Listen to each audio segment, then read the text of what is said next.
All right. Before we get going, I know, Jeff, I think you had a couple words you wanted to say before we get going today. I just want to acknowledge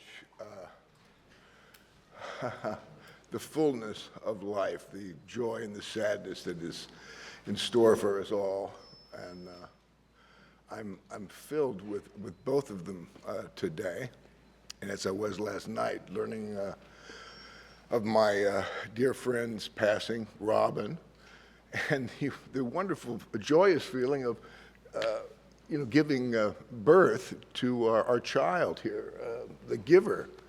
And the combination was just quite remarkable. It sort of reminded me of what the giver and the receiver might have felt, holding all those memories. And it was an amazing night. I remember pulling up to the boathouse where we had our party, and I'm sitting there with my wife trying to gather myself, and I look out of the window, and I say, "What? Is that Robin? Is that his ghost? No, it's Radio Man." That's right.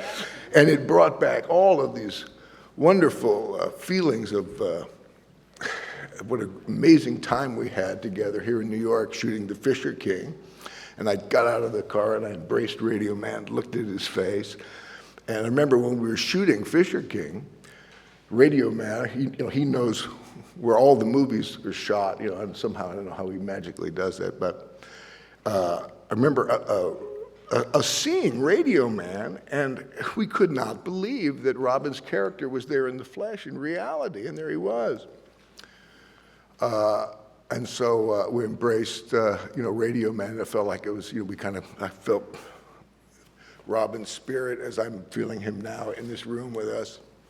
And just before I came down, I'm looking out my window to Central Park, my favorite part about New York, and I'm remembering the last scene of me and Robin out there at 4 o'clock in the morning, naked, And Robin is just wild and free, and he says, "Let the wild pony dance," and he was just, and he's rubbing his butt on the grass like this, and he says, "You know why dogs do this? Because they can." He was just so wild, and so I just had to share that with you because that's what's going on so strongly, and how much I miss him, and I'm sure you guys do too. What a gift he was to all of us, and what a gift Lois gave us with her wonderful book, and Philip down there, putting it up on screen. So that's all I wanted to say, and now let the Wild Rumpus start.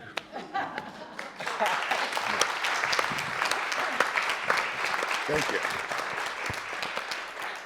Thanks for that wonderful memory, Jeff. I do want to turn to Ms. Lowry because obviously this all begins with you.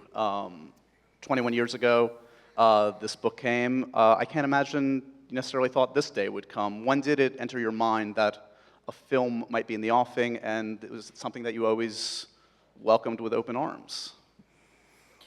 As you said, it was 21 years ago that I wrote the book, probably 20 years ago that it was published, and 2 years after that Nikki and Jeff came to me. That's a lie. They didn't come to me personally. Their people came to me to suggest that we turn it into a movie.